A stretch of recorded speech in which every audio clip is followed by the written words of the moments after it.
Life happens, and not always the way we expect it to. Every single day we face change, stress, and uncertainty. What if you could learn to thrive no matter what life throws your way? Resilience expert Adam Markel and his inspiring guests explore breakthrough strategies to fully embrace change and build the resilience required to become change-proof.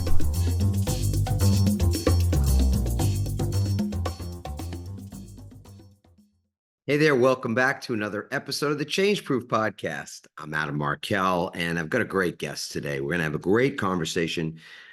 Jamie Mittelman is the founder of the award-winning storytelling platform Flame Bearers, the first company championing the stories of women Olympians and Paralympians. With listeners in 49 countries and counting, Jamie is committed to making sure girls from all corners of the world have role models who look and sound like them. Jamie has a master's in public administration from Harvard and a master's in business administration from Dartmouth and a background in media. She's an amazing, amazing person. You're going to love my conversation, so sit back and enjoy my interview of Jamie Mittelman. Okay, Jamie, so I think you hear your bio either read off and spoken back to you quite a bit in the work that you do. You hear people talk about your accomplishments, et cetera. So my question to you is, what's something that's not in the bio? Not in the bio. One thing that's actually not a part of your standard introduction or bio that you would love for people to know about you. I would say that I am an athlete myself, so it's not something that I lead with when I'm working with the Olympians or Paralympians, because on that scale, I definitely am not an athlete by their standards. It's at the same level, but I think growing up, sports had been a big part of my personal journey. I was a three-sport athlete in high school. It was something I did in college for a little bit. I'm a certified yoga instructor, so I think having that personal context as something that I identify with and has strongly been a big part of my life is one of the reasons why I've been drawn to working with athletes themselves. Yeah. Let's talk about sports for a second here. I mean, look, Yeah. what is it that you love about sports, and has that changed over time? Is it the same love that you had when you were like 8 years old, or is it different now? It's changed. So I think growing up, it was a source of joy for me. It was how I built community. My family was very active. We were always outside kicking around a soccer ball, throwing around a baseball, going for runs in the woods, throwing on our skis, going down the mountain. But I think what I realized as I grew up is it transcends boundaries. You're able to bring people together as a unifier. There can be really tough stuff going on in the world. There could be massive political divisions, but you can sit down together and watch a baseball game and get along just fine. And I think that sport is something that our world really needs right now when there's a lot of division and hatred and things that people are really struggling with. I think it can hopefully bring people together. Yeah, I mean, that's so interesting too, right? Because in sports, the goal is not to end in a tie. No. At least it's not that I've seen, or grew up Mm-mm. seeing. The goal is that there's a winner, a victor, and then there's Mm-hmm. somebody that is not the winner in that instance, whether it's an Right. individual or it's a team. And that's even in the individual sports. Like I swam in high school and I swam in college, and then played some team sports. I played water polo. I played, basketball and all that kind of stuff when I was younger. But there's a conflict, but it's on purpose. Like it's a designed Right. opposition or conflict between two opposing intentions to win. Mm-hmm. And yet it's done in a really elegant way, not always, right? In fact, Right. jokingly, you could say, if you go to a middle school soccer match or something, the worst behavior is on the sidelines among the The parents, parents. right? The kids are out there just wanting to like kick the shit out of the ball, get it in the net, True. win, lose, draw, like whatever, have fun. So I want to get your sense of that. Like, what lessons do you think the world can learn today from sports and how hard fought sports is, and yet Sure. people still hug at the end of a match or whatever it is, right? I mean, Yeah, you get up and you shake hands. It's interesting. Sports are inherently set up where there's the oppositional factor, but there's elements like teamwork. You have to, especially on team sports, where you alone are not going to win a game. You have to the success of your team is dependent on people working together. I think there's camaraderie in that. I think there's also sportsmanship. When someone on the other team is a cheater and you hold them accountable. And likewise, someone on your team is not playing fairly, you're going to call them out because it's bad for your whole team. There's also the very well often talked about themes of resilience. You strike out, you miss a penalty kick. Guess what? Tomorrow's going to be better. You have to dust yourself off and get right back into it. Because some of the best comebacks in history are from athletes who had a down day, a down year, and came back stronger after that. So I think there's a ton of lessons that people can learn. And I think that's kind of more the direction that sports have taken for me recently. They started off as something, just like those middle school soccer games. I was having fun. I was having a great time. But as I've gotten older, I've started to see the lessons that we can draw from them and the ways that they can build community. yeah. And you mentioned the Olympics and Paralympics. Would you just, for people that may not know the distinction, the difference between those two things, would you share a little? It's such a good and important call out. Also, something else that is frequently thrown in there is the Special Olympics. So the Olympics are what most people are commonly familiar with. They happen every 4 years. Between winter and summer, they rotate. So 4 years, Summer Olympics, and then 2 years after, it's Winter Olympics. And they are for able-bodied individuals. The Paralympics, para means next to, parallel to, are for people with physical disabilities. So people who are not able-bodied. And I absolutely love working with and championing the stories of these athletes because first of all, there's a severe lack of coverage in this space. You look at the sports media landscape, pretty much all of it goes to able-bodied athletes. This last Paralympics was the first time they were even shown on primetime television in the US. And if we're looking for role models of resiliency and just overall incredible athletes, these people are absolutely crazy. I have tried to play a lot of the Paris sports and I get my butt kicked every single time. So championing their stories. Tell me, like, I want to know, I want to learn more about that. I'm sure everybody's curious. What do you mean by that? Sure. How do you do that for those that don't know what you do in the Sure. world? So my company is called Flame Bearers, and we are the world's first storytelling platform. So we tell the stories of women Olympians and Paralympians from around the world. And we do so in three ways. So video, podcast, and live events. In terms of why specifically that group, if you look at the sports media landscape as a whole, I mentioned that pretty much all of it goes to able-bodied individuals. Historically, all of it's gone to men too. Up until this past year, the most commonly cited statistic was 96% of sports media going to male athletes.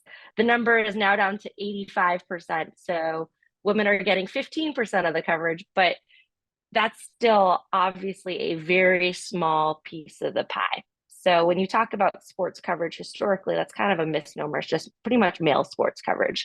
So we are trying to broaden who gets covered and how they are covered. So we tell the stories of women who are seeking to compete in the Paris Olympics and Paralympics. And we work with women from all continents, all backgrounds, and we tell their stories in their words. I mentioned the quality issue. So it's not just the quantity, it's the quality of how women are portrayed. Oftentimes, women are sexualized. They're focusing on their dating status, their marital status. The commentators don't have a lot of knowledge about the players and their backgrounds, the teams. So we're trying to change that. Yeah, and I'm curious, there's the obvious, what I would say today is obvious. I hope it's obvious that when you say that men have gotten more coverage, that people go, yeah, well, get it, because that's just been historically how things have gone in Yeah. business and in a lot of areas. I'm also curious, is it based on the people who are consuming that media? Meaning, is any part of it the fact that, or is there is it factual that more men watch or consume sports media than women do? Is that a factor at all? Is that not the case? Can you shed any light on that? Yeah, historically, definitely, and it does largely depend on what the sport is. So there's going to be historically more men watch football than women, though that gap actually is a little narrower than some other sports. That said, what we are seeing is more women are playing sports themselves, and they are being televised. That more women are actually tuning in. Right. So it creates, it's a virtuous cycle, if you will, that Exactly. when young women and women of all ages get to see women in sports, they'll have a reason to tune in and watch. Whereas if that wasn't the case or hasn't been the case, then maybe not so much. Exactly. That's exactly right. Okay, good. That was helpful. Um, I wanna know what, and I asked you this before we even turned on the microphone, but Sure. what is super exciting to you in your business today? Like, what's something that's going on you're just totally jazzed up about? Sure. So number one, the fact that the Paris Olympics and Paralympics are coming up this summer, it's absolutely wild that it's already here because the Tokyo Olympics and Paralympics feel like they were just here with the postponement from COVID. We have 20 athletes lined up to be interviewed and an amazing co-host who is an Olympian, two-time Olympian herself and a four-time national champion in her sport. We're very excited about this because we have some of the biggest names in sport lined up on our roster. So I can't quite announce who our co-host is yet, but this is something that kind of I'm super jazzed about right now. Wow. I think what's also exciting about it is, we're not focusing on sports reporting. So we're not going to be talking to you about, this is the score of their recent competition. That may come up, but really what we focus on are the human elements of what makes these athletes tick. How do they get up in the morning when they don't know if the Olympics or the Paralympics were even going to happen during COVID? What are the lessons we can all learn from and draw from to find our inner Olympian and Paralympian? Yeah, and that's a good place. I want to go forward with the last thing you said, because in my work, I spend a lot of time speaking about resiliency, both as a speaker, but Mm-hmm. also in training and facilitating behind the scenes in work that our company Workwell does with organizations to develop more resiliency. And a lot of times when people will say to me, "Oh, it's the resilience thing is really just, it's like about bouncing back. It's about grit. It's about perseverance." And I say, yeah, that's true. I mean, we've researched this topic for a number of years, so it's clearly an element. And a lot of Mm-hmm. people do have that as part of their definition. But from our work, what we found is that it's actually not the most important thing, this capacity to sort of bounce back, or even this ability to sort of take life's punches and disappointments and still get back up again. Get that, makes sense, Mm-hmm. but there's a lot more to it. And when I describe what we find is more important, we often talk about sports as the example of that, because Hmm. in athletics, and I was a swimmer, so I was used to long hours in the pool. We would swim 2 hours before school. We would swim 2 hours Wow. after school and stuff like that. And that would go on for like 6 months at a time, or 6 months leading up to this big meet. What I found when I got to college was that there were a lot of swimmers who'd been doing that since they were 3 and 4 years old, actually. Mm-hmm. Got started super early at the YMCA and in AAU, and I didn't get started until high school. I was late to getting into Wow. that sport. So by the time I was in college, I was still super enthusiastic about it, and my body wasn't really beat up. What I found then were a lot of athletes that they were burned out mentally on the sport, for sure. Maybe it was too much Yeah. chlorine, just breathe too much chlorine over the years or whatever it might be, right? And their bodies were also really beaten up. Sure. And so when just during the pandemic, I was swimming at a YMCA, a local YMCA where I live in California, and I saw somebody that was swimming next to me that was seemingly had fins on, or maybe even like like a motor, like an outboard motor, because this dude was so lightning fast. And I'm not a slow swimmer, but I'm not like back to when I could swim super, much faster. This guy on my best day, he probably would have lapped me. So I get out of the pool, and there's a guy, an older man that was standing next to the pool, and I struck up a conversation. Turns out that he's this guy's coach, this young man's coach, and not only his coach but his dad.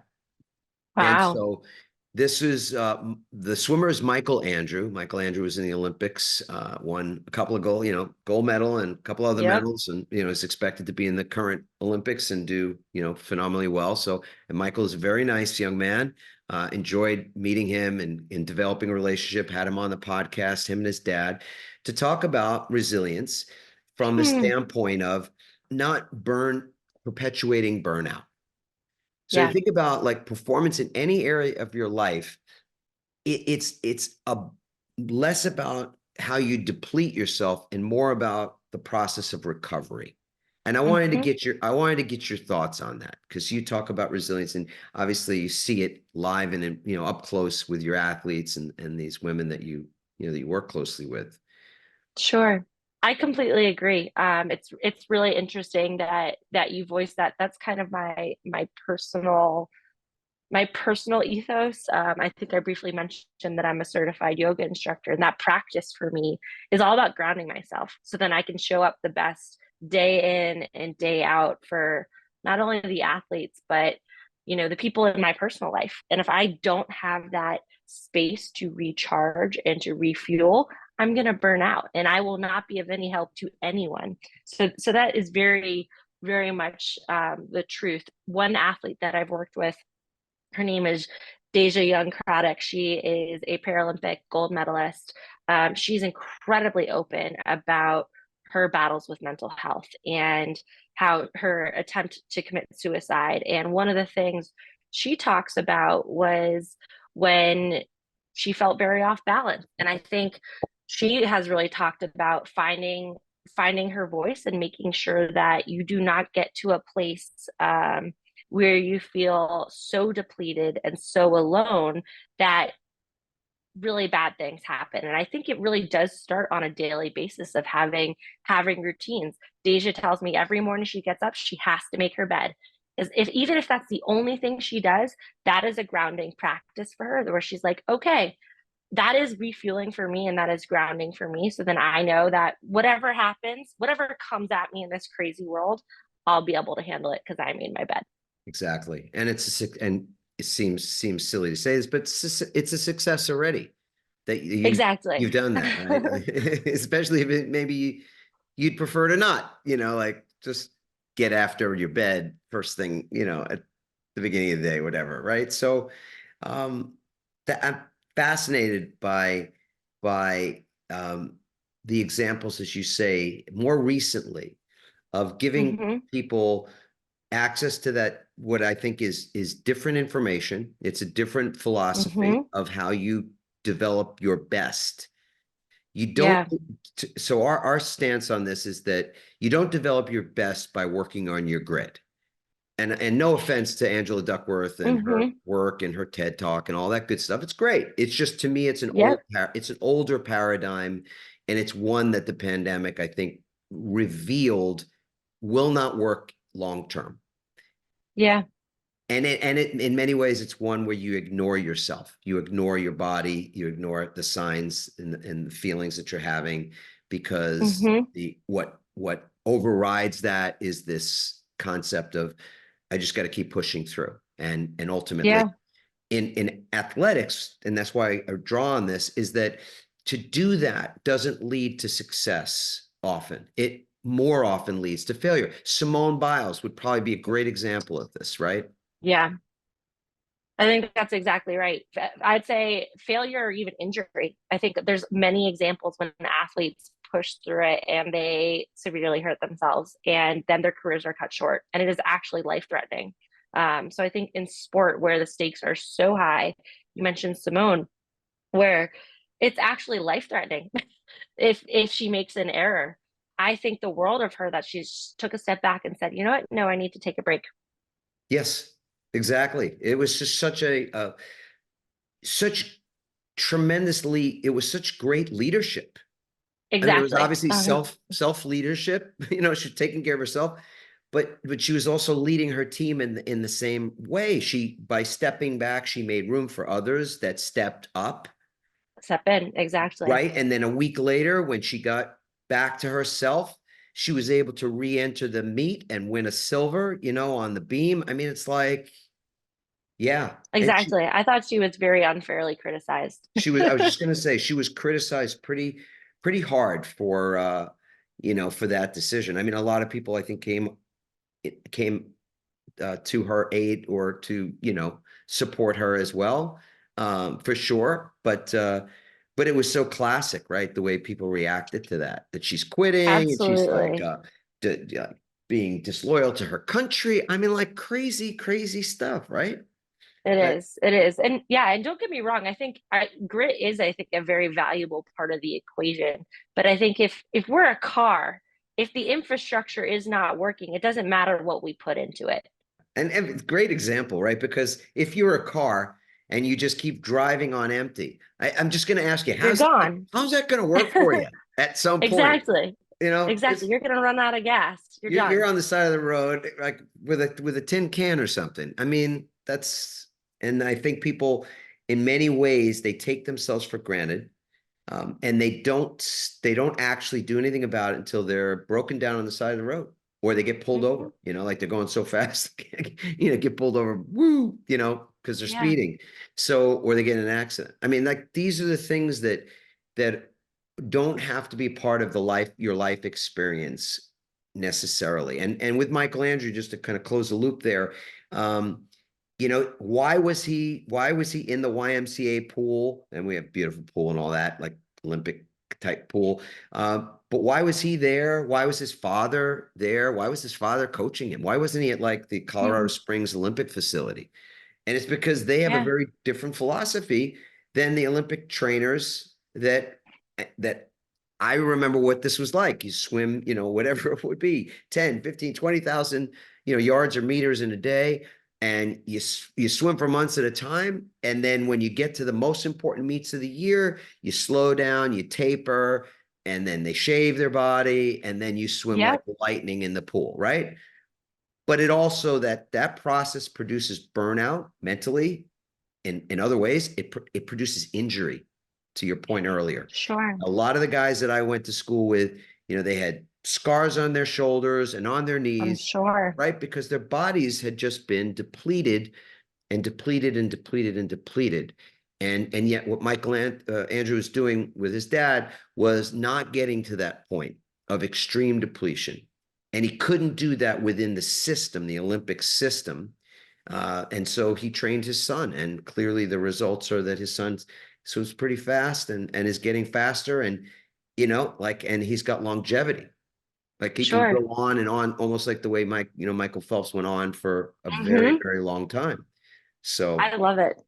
I absolutely love it. It's interesting you mentioned that I actually walked away from sports my junior year because of my mental health. I had pretty debilitating obsessive compulsive disorder, or OCD, and for me, sports growing up had always been my coping mechanism. But in college, it was a different environment. They actually became the trigger for me, and I decided it was not worth it. I knew I was not going to become a professional athlete. I realized that, even though that, when I was a little girl, that was my dream. But I realized that I was waking up every morning fearful and very anxious and pumped up about going to practice, which this is something that, was previously a source of joy for me. And it was not worth it. I had to walk away. So I completely understand the need to put yourself first and to make sure that you are training and in the best environment that actually supports you and lifts you up. right. Which is how you get how you create Get an the best environment, result. right, for your best performances. So 100%. it would seem so intuitive, and yet, every time I get to have this conversation with, I mean, so many different organizations, like just last week, major US bank, and so much of the culture in organizations that we work with are driven by this drive at all costs. They won't say drive at all costs, profit at all costs. They're smart enough these days that people don't kind of say those things out loud. But you just see what some of these leaders are doing themselves and how they live, and there's not a lot of permission to do it otherwise.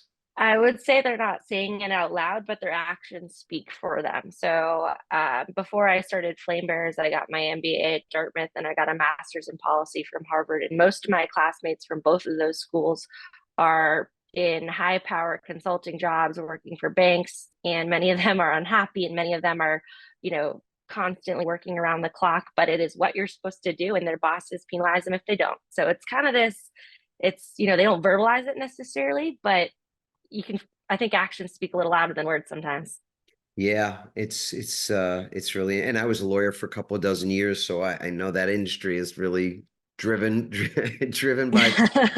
by literally how many hours you put in, Right. and that you can bill for. So I want to just ask you in wrapping things up here, the mental health side. So how much Yeah. in your work, how often are you having conversations with athletes about how they create the best mental health environment for themselves that they can, and where do you hear that people are struggling in that arena these days?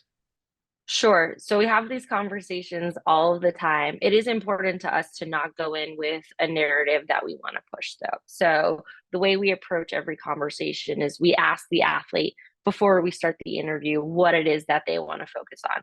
We've had many athletes say mental health, this is my wheelhouse. We've also had athletes say I'd prefer to not talk about it. So we kind of stay clear of it, and that's really important to us to not force them to have a conversation about something if they themselves don't want to have it. In terms of what's been working for them, a lot of it is actually about surrounding themselves with the right people and tuning out the voices that hurt them. So we spoke with Alexa Moreno, who is this absolutely incredible Mexican gymnast. She came in fourth place in Tokyo on the vault, and she grew up being cyberbullied. Now, this is an athlete who is literally one of the best gymnasts in the world. And people would make fun of her because they say she has an untraditional gymnast body. And she told me that for her mental health, she had to literally build kind of this community of voices that she would listen to and then just ignore the trolls, especially when you're a professional athlete. Everyone thinks that they have a right to weigh in on your life. They're going to criticize you for the things you mess up on, and they're going to tell you still when you did something good, how you still could have done better. And you know what? They think they could do it better than you. So for her, it was all about kind of creating her own little hype squad that she would check in with every day and say, this uplift me. How can I feel good? And then ignoring the haters. Sue Bird actually said something similar in terms of she does care what people say, but only the people who matter to her, Right. and to ignore the haters. Because some people's opinion are really valuable. The people you love, the people you trust, the people who have good values, she said, don't ignore them, but just ignore the people who aren't speaking your language and who pull you down. It's so interesting again that to just we're connected on some level, and yet the way that people utilize their connections to others is often in that sort of a passive aggressive manner, or that sort of, critic, the critic that's never in the arena or isn't in the arena, but they're a critic of those who are. It's actually, yeah, it's pretty prevalent. So I'm not even upset about it, because it's just the norm today, right? If It you're is. watching a video, like some video that's got a lot of views or something, and if you track the comments that are happening, I like to do that, is just check out what's happening in the chat while that's going on.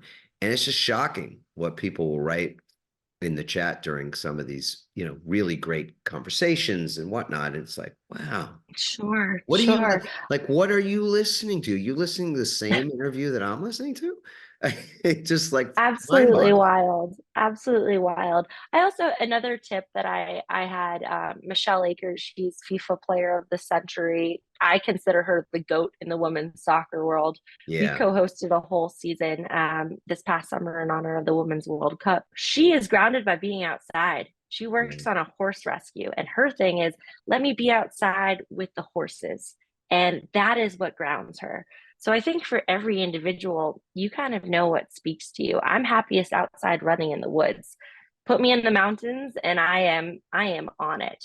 If I am thrown into New York City again, I lived there for 5 years, I'm gonna kind of lose my mind. But put me out in the mountains and I'm grounded and I'll be really on it.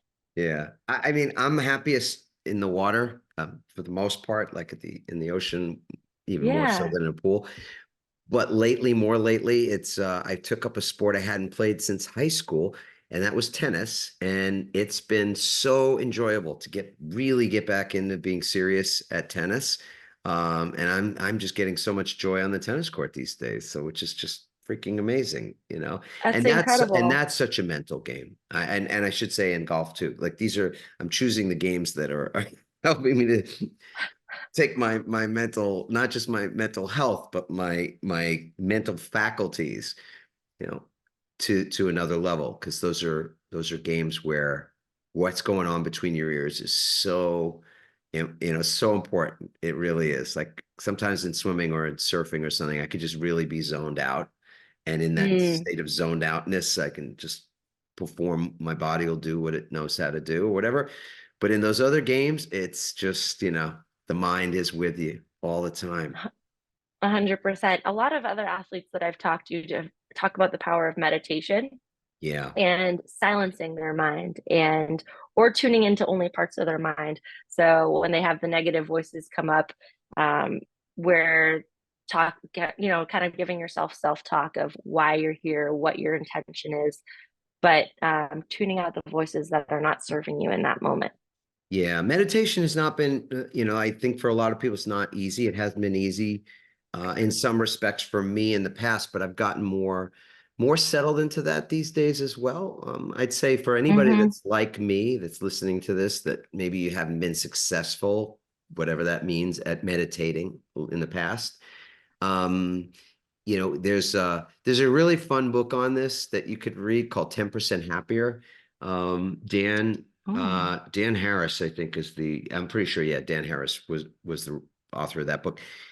And it's a book in many ways about meditation, but if you just don't cool. take it that seriously and you give yourself these opportunities just to create some stillness in your mind or just sit quietly, whether thoughts are not going to go away anyhow. They're kind of like clouds. They're just sort of always passing through, etc. But if you're not paying too much attention to every cloud and focusing and obsessing on a cloud, it's kind of helps the process along. And then there's something, as you said, that's just super. Yeah, it's just there's some really wonderful things inside and on the other side of meditating, which is It's yeah. true. It's So interesting. I hated it when I started it. I was kind of the antithesis of a person who would meditate. I mentioned I have OCD. I was super high strung growing up, very intense, straight A's, like the annoying kid who had to be on everything. Honestly, and I think what I realized is that meditation doesn't have to be the image that is most people think of, the person chanting, sitting in a silent room with their eyes closed.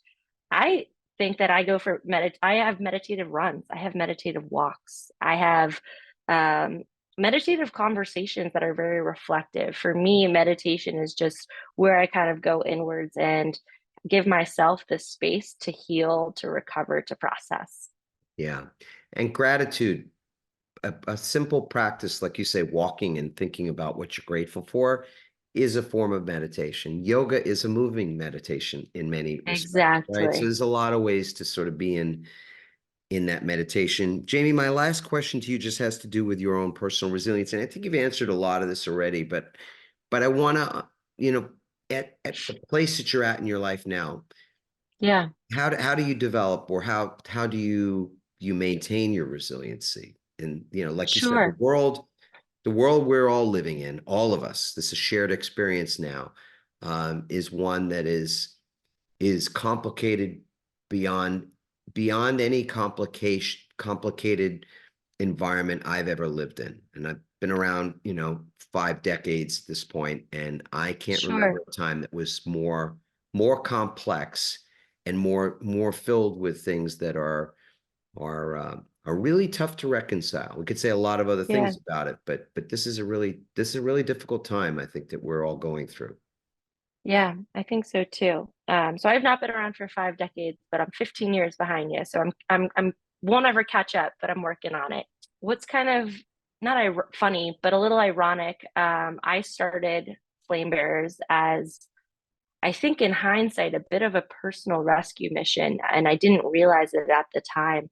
I had just lost my dad to brain cancer, and within pretty much a year, almost lost my mom to an aortic dissection. And I realized that I wanted to champion others who were sources of light and hope for the community. And I didn't realize that doing so would make me feel better and would help me. That was never my intent, but that's how it worked out. It did end up personally helping me very much. And in hindsight, founding Flame Bearers was probably the best thing I could have done for my mental health, to be honest. What I'm doing today, it's a lot of kind of what a lot of the athletes have done, and I feel very fortunate in the sense that I feel like my working zone is kind of a little petri dish where I have the opportunity to kind of hear what people do and then pick and choose for my own life and say, oh, I think that will work for me, that will not work for me. So kind of my four biggest things are definitely surrounding myself on a daily basis with loved ones. So those could be friends and family.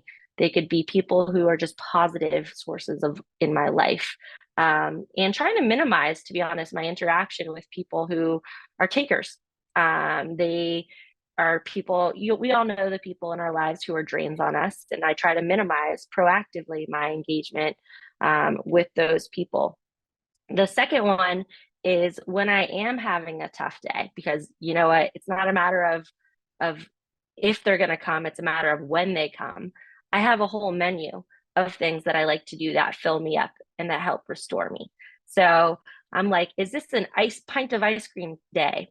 Is this a call your friend, call your mom, cry? Is this a bubble bath day?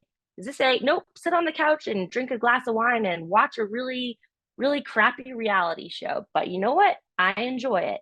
I have a whole list of things that I like to do that I know make me feel better. So I like to do that. The third one for me is exercise. That always instantly makes me feel better.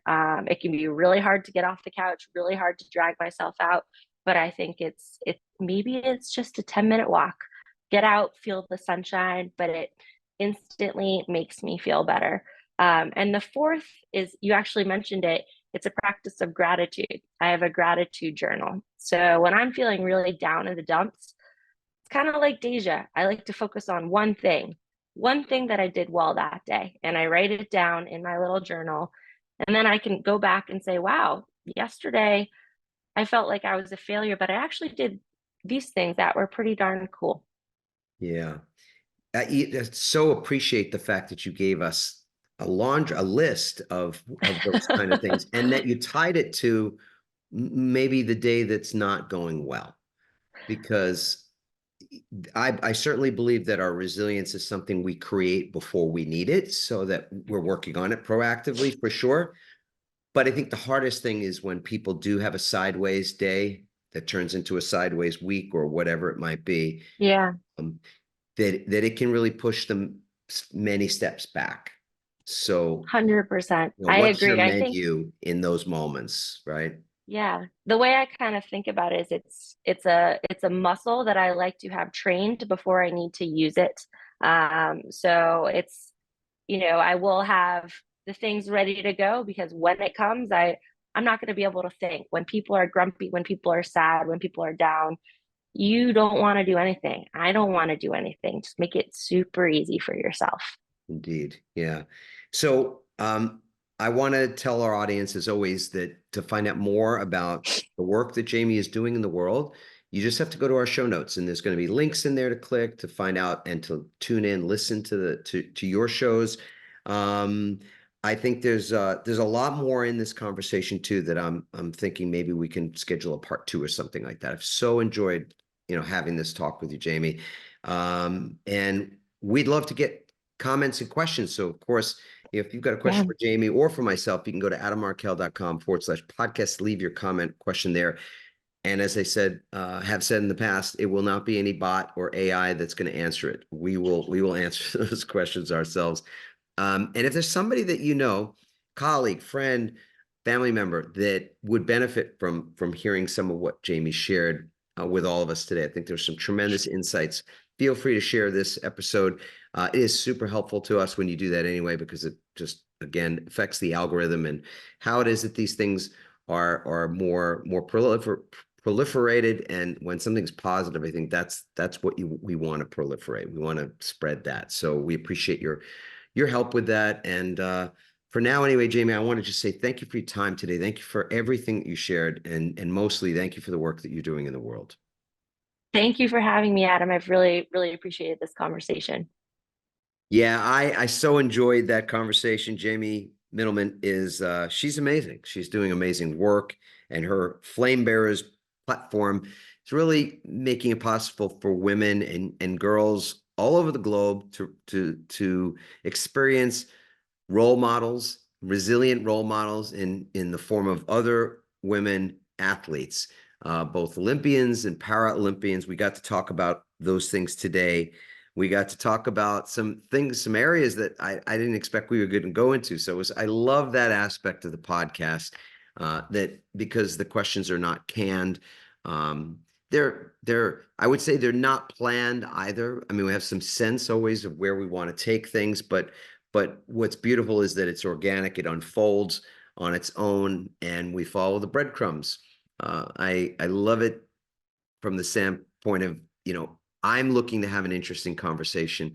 And that's what I always tell my guests before we get going. If we're going to have an interesting conversation ourselves, then by extension, other people will as well. And hopefully you felt the same way, talking about lessons from athletes. I never get dull of that topic, but I can sometimes feel like, so many of the same things have been said again and again in that arena. I feel like we covered things differently today, covered new ground, and where it is that we did cover topics that are maybe not new and novel. I think we spoke about them using our own life experiences as well as those that around us that we've had the opportunity to learn from.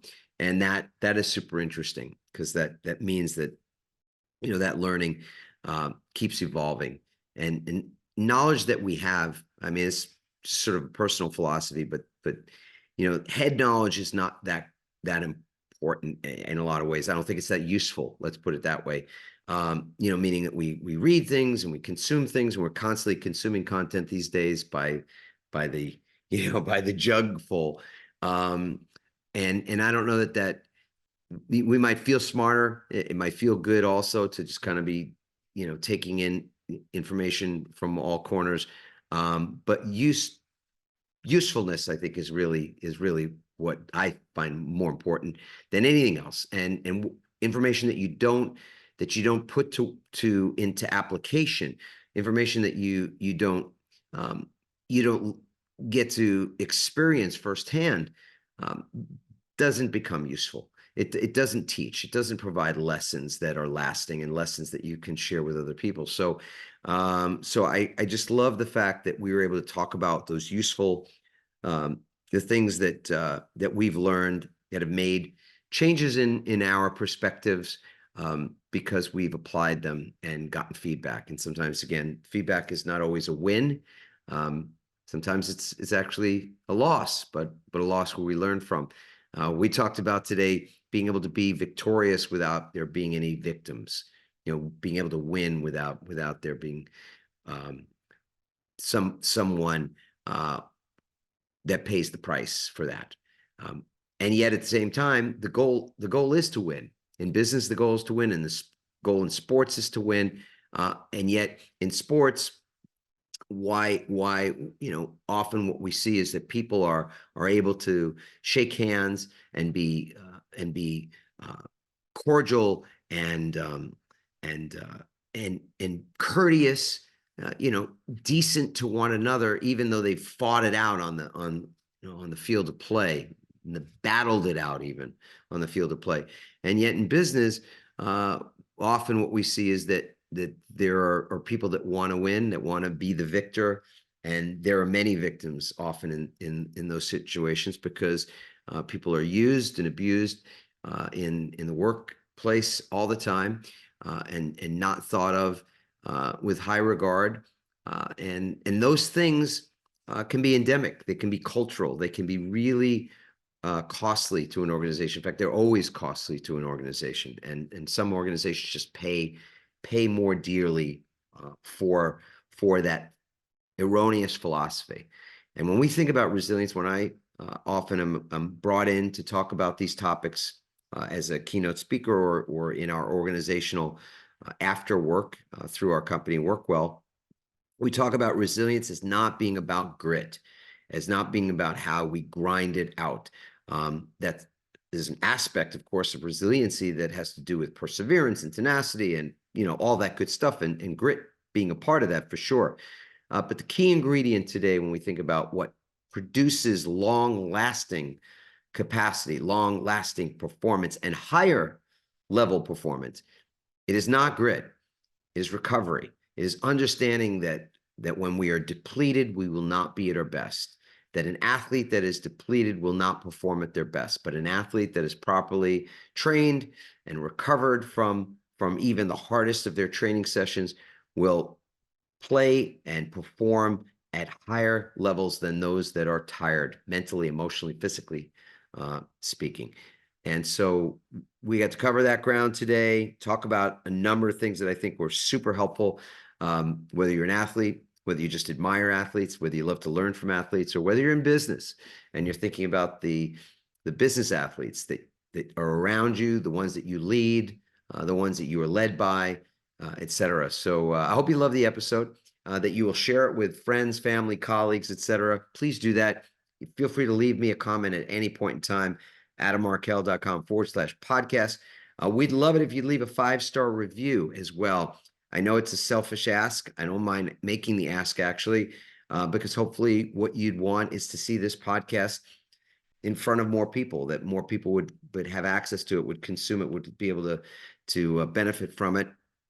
And the only way that can really happen is through the algorithm, and how we can help ourselves that way is simply by having these great reviews and by having people share it with others. So if you're willing to do that, we can't thank you enough for being a part of the community and for being willing to share with others and help us to just rise, create that rising tide for all of us. Thank you so much for that. And of course, as always, feel free right now in this moment to see just where are you the strongest? Where is your resilient level today? You can go to rankmyresilience.com, rankmyresilience.com, and you will get a score in 3 minutes or less. And it will tell you in those 4 zones just how you're doing in this moment. It's a snapshot in time, as well as what you could be doing to raise those numbers so that you can feel even better, more frequently even, and perform at your very best. So with that, I want to again just wish you all a beautiful rest of your day, your evening, wherever I'm finding you now. And thank you so much for being a part of this wonderful community. Thanks for listening, everyone. We hope you now have even more tools and greater insights to build resilience and become change-proof. Help us inspire others by sharing this episode and leaving your comments over at adammarkel.com/podcast. For more resilience tips and strategies, including support for building change-proof teams, visit adammarkel.com/become change-proof.